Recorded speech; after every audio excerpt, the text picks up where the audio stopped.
ದೇವನಹಳ್ಳಿ ಪಟ್ಟಣದ ಗಾರೆ ರವಿಕುಮಾರ್ ಲೇಔಟ್ನಲ್ಲಿರುವ ರಾಜ್ಯ ಎಸ್ಸಿ ಮೋರ್ಚಾ ಖಜಾಂಚಿ ಎಕೆಪಿ ನಾಗೇಶ್ ಅವರ ನಿವಾಸದಲ್ಲಿ ಬಿಜೆಪಿ ಸಂಸ್ಥಾಪನಾ ದಿನಾಚರಣೆ ಕಾರ್ಯಕ್ರಮ ನಡೆಯಿತು. ರಾಷ್ಟ್ರೀಯ ಬಿಜೆಪಿ ಪ್ರಧಾನ ಕಾರ್ಯದರ್ಶಿ ಅರುಣ್ ಸಿಂಗ್ ಹಾಗೂ ಚಿಕ್ಕಬಳ್ಳಾಪುರ ಲೋಕಸಭಾ ಕ್ಷೇತ್ರ ಎನ್ಡಿಎ ಅಭ್ಯರ್ಥಿ ಡಾಕ್ಟರ್ ಕೆ ಸುಧಾಕರ್ ಭೇಟಿ ನೀಡುವುದರ ಮೂಲಕ ಮುಖಂಡರು ಹಾಗೂ ಕಾರ್ಯಕರ್ತರೊಂದಿಗೆ ಬಿಜೆಪಿ ಬಾವುಟವನ್ನು ಆರಿಸಿ ಸಿಹಿ ಹಂಚಿ ಸಂಭ್ರಮಿಸಿದರು. ರಾಜ್ಯ ಬಿಜೆಪಿ ಉಸ್ತುವಾರಿ ಅರುಣ್ ಸಿಂಗ್ ಮಾತನಾಡಿ, ರಾಜ್ಯ ಮತ್ತು ದೇಶದ ಭಾರತೀಯ ಜನತಾ ಪಾರ್ಟಿಯ ಕಾರ್ಯಕರ್ತರಿಗೆ ಸಂಸ್ಥಾಪನಾ ದಿನಾಚರಣೆಯ ಅಂಗವಾಗಿ ಶುಭಾಶಯಗಳನ್ನು ಕೋರುತ್ತೇನೆ. ಭಾರತೀಯ ಜನತಾ ಪಾರ್ಟಿಯ ಕಾರ್ಯಕರ್ತರು ಬಹಳ ಶ್ರಮವಹಿಸಿ ಪಾರ್ಟಿಯ ವಿಚಾರಧಾರೆಗಳನ್ನು ಮತ್ತು ಭಾರತದ ಐಕ್ಯತೆಗೆ ಸಹಕಾರ ನೀಡಲು ನಿರಂತರವಾಗಿ ಕೆಲಸ ನಿರ್ವಹಿಸುತ್ತಿದ್ದಾರೆ.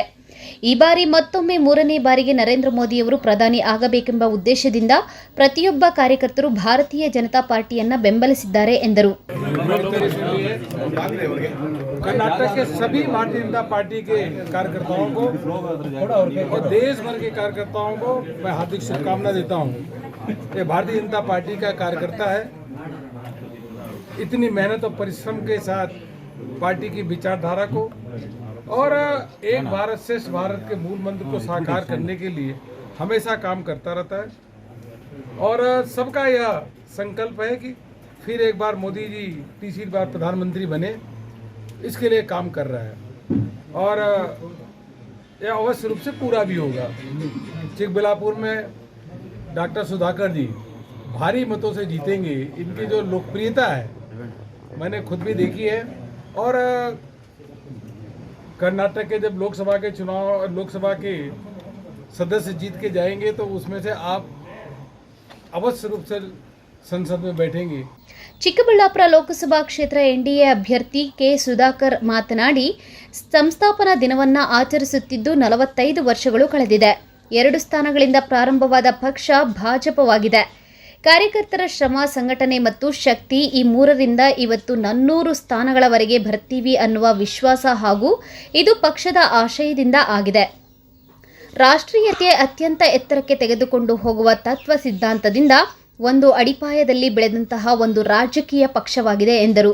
ಪಕ್ಷದ ಸಂಸ್ಥಾಪನಾ ಒಂದು ದಿನ ಆಗಿದೆ. 45 ವರ್ಷ ಆಗಿದೆ. ಜನಸಂಘದಿಂದ ಪ್ರಾರಂಭ ಆಗಿ ಇವತ್ತು ಭಾಜಪ ಆಗಿ 2 ಸ್ಥಾನಗಳಿಂದ ಪ್ರಾರಂಭ ಆದಂಥ ಪಕ್ಷ ಕಾರ್ಯಕರ್ತರ ಶ್ರಮ, ಕಾರ್ಯಕರ್ತರ ಸಂಘಟನೆ, ಕಾರ್ಯಕರ್ತರ ಶಕ್ತಿ ಈ 3ರಿಂದ ಇವತ್ತು 400 ತನಕ ನಾವು ಬರ್ತೇವೆ ಅನ್ನುವಂತಹ ಒಂದು ವಿಶ್ವಾಸ, ಇದು ಈ ಪಕ್ಷದ ಆಶಯ ಏನಿತ್ತು ಅದರಿಂದ ಆಗಿದೆ ಅಂತ ನಾನು ಹೇಳ್ತೇನೆ. ರಾಷ್ಟ್ರೀಯತೆ, ಈ ದೇಶದ ದೇಶಾಭಿಮಾನ, ದೇಶದ ಸಮಗ್ರತೆ, ದೇಶವನ್ನು ಇಡೀ ವಿಶ್ವದಲ್ಲಿ ಅತ್ಯಂತ ಎತ್ತರಕ್ಕೆ ತೆಗೆದುಕೊಂಡು ಹೋಗಬೇಕು ಅನ್ನುವಂತಹ ತತ್ವ ಸಿದ್ಧಾಂತದ ಒಂದು ಅಡಿಪಾಯದಲ್ಲಿ ಬೆಳೆದಂಥ ಪಕ್ಷ ಇದು, ರಾಜಕೀಯ ಪಕ್ಷ. ಅದಕ್ಕೇ ಎಲ್ಲ ರಾಜಕೀಯ ಪಕ್ಷಗಳು ಇಂದ ನಾವು ಭಿನ್ನವಾಗಿದ್ದೇವೆ. ಈ ಪಕ್ಷಕ್ಕೆ ಇಷ್ಟು ದೊಡ್ಡ ಸಂಖ್ಯೆಯ ಕಾರ್ಯಕರ್ತರಿದ್ದಾರೆ. ಇಡೀ ವಿಶ್ವದಲ್ಲೇ ನಮ್ಮ ಪಕ್ಷ ಅತಿ ದೊಡ್ಡ ರಾಷ್ಟ್ರೀಯ ಪಕ್ಷ ಆಗಿದೆ. ಹಾಗಾಗಿ ಇವತ್ತು ನಾವೆಲ್ಲ ಕೂಡ ಯಾರು ಈ ಪಕ್ಷವನ್ನು ಕಟ್ಟಿದ್ದಾರೆ, ವಿಶೇಷವಾಗಿ ಶ್ಯಾಮಾ ಪ್ರಸಾದ್ ಮುಖರ್ಜಿಯವರನ್ನು ತಿಳ್ಕೋಬೇಕಾಗ್ತದೆ, ಅಟಲ್ ಬಿಹಾರಿ ವಾಜಪೇಯಿರವರನ್ನು ತಿಳ್ಕೋಬೇಕಾಗ್ತದೆ, ಲಾಲ್ ಕೃಷ್ಣ ಅದ್ವಾನಿಯವರನ್ನು ತಿಳ್ಕೋಬೇಕಾಗ್ತದೆ. ಇವರೆಲ್ಲರನ್ನು ಕೂಡ ಸ್ಮರಣೆಯನ್ನು ಮಾಡಬೇಕು. ಇವರಿಗೆಲ್ಲರಿಗೂ ಕೂಡ ಅತೀವ ಕೃತಜ್ಞತೆಯನ್ನು ಸಲ್ಲಿಸಬೇಕು. ಇವತ್ತು ವಿಶ್ವದಲ್ಲಿ ಇಷ್ಟು ದೊಡ್ಡ ಒಂದು ಹೆಸರು ನಮಗೆ ಬಂದಿದ್ದರೆ ಇವತ್ತಿನ ಪ್ರಧಾನಮಂತ್ರಿಗಳು ಶ್ರೀ ನರೇಂದ್ರ ಮೋದಿಯವರ ಕಾರ್ಯವೈಖರಿ. ಒಬ್ಬ ಪ್ರಧಾನಮಂತ್ರಿಗಳಾಗಿ ವಿಶ್ವ ನಾಯಕನ ಪಟ್ಟಕ್ಕೇರಿದ ಮೇಲೆ ಮತ್ತಷ್ಟು ಭಾಜಪಗೆ ಶಕ್ತಿ ತುಂಬಿದೆ, ಜನಪ್ರಿಯತೆಯನ್ನು ಗಳಿಸಿದ್ದೀವಿ ಅಂತ ಹೇಳಲಿಕ್ಕೆ.